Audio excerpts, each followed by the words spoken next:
बॉलीवुड फिल्मों में आज के समय में बिकनी पहनना काफ़ी मामूली बात हो गई है। दीपिका पादुकोण से लेकर प्रियंका चोपड़ा और कैटरीना कैफ जैसी बड़ी बड़ी अभिनेत्रियों ने फिल्म की स्क्रिप्ट की डिमांड को देखते हुए ऑन स्क्रीन बिकनी पहनने में कभी झिझक महसूस नहीं की।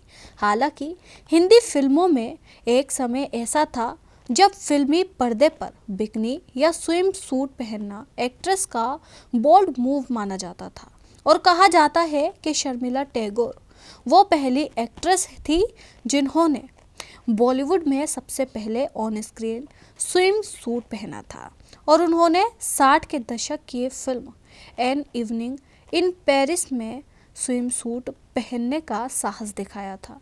और आपको बता दें कि शर्मिला टैगोर का जन्म 8 दिसंबर 1944 को उत्तर प्रदेश के कानपुर में हुआ था, जो आज़ादी से पहले यूनाइटेड प्रोविंस का हिस्सा हुआ करता था।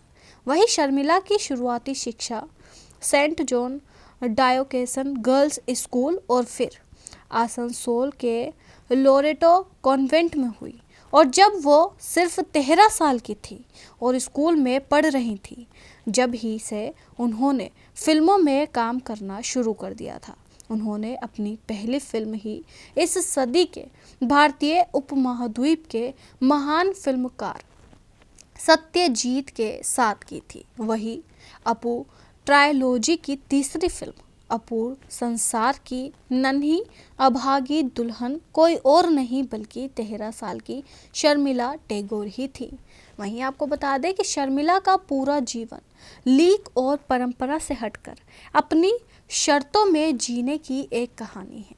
वही शर्मिला पहली हिंदी सिनेमा की ऐसी अभिनेत्री हैं जो रुपहले पर्दे पर बिकनी में नजर आई हैं। 1967 में बनी film an evening in Paris में 1966 में फिल्म फेयर मैगजीन के कवर पर उनकी एक फोटो छपी जिसमें वो एक काले सफ़ेद रंग की 2 पीस बिकनी में दिखाई दी थी।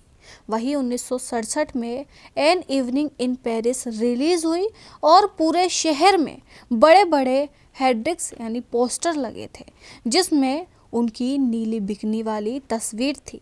और उसी समय नवाब मंसूर अली खान की मां मुंबई आई हुई थी। वहीं एक साल पहले दिल्ली के जिमखाना क्लब में शर्मिला की पटौदी से मुलाकात हुई थी और शर्मिला क्रिकेट के मैदान में उस वक्त अपना जलवा बिखेर रहे इस नौजवान के प्रति अपने अदम्य आकर्षण को छिपा नहीं पाई। पटौदी को भी पहली ही मुलाकात में शर्मिला से इश्क हो गया था। वही पटौदी की मां मुंबई यात्रा के दौरान उस लड़की से मिलना चाहती थी जिन्हें उनका बेटा उन दिनों डेट कर रहा था। यूँ तो शर्मिला बहुत आज़ाद ख्याल और बहुत आधुनिक विचारों वाले परिवार से ताल्लुक़ रखती थी और वो फिल्मों में अपने पिता के कारण ही थी। अपने समय से आगे के आधुनिक फैसलों को लेकर उन्हें घर में किसी तरह के विरोध का सामना नहीं करना पड़ा था, लेकिन उन्हें डर था कि पटौदी का खानदान नवाबी होने के साथ साथ थोड़ा पिछड़े रूढ़िवादी ख्यालों का भी है। लेकिन उन्हें डर था कि पटौदी का खानदान नवाबी होने के साथ साथ थोड़ा पिछड़े ख्यालों का भी है। ऐसे में अगर उनकी मां ने होने वाली बहू के बिकनी वाले बैनर पूरे शहर को चकाचौंध करते देखा तो जाने उन पर क्या बीतेगी। और उन्होंने शक्ति सामंत से गुजारिश की कि कुछ दिनों के लिए ये बैनर हटा लिए जाएं।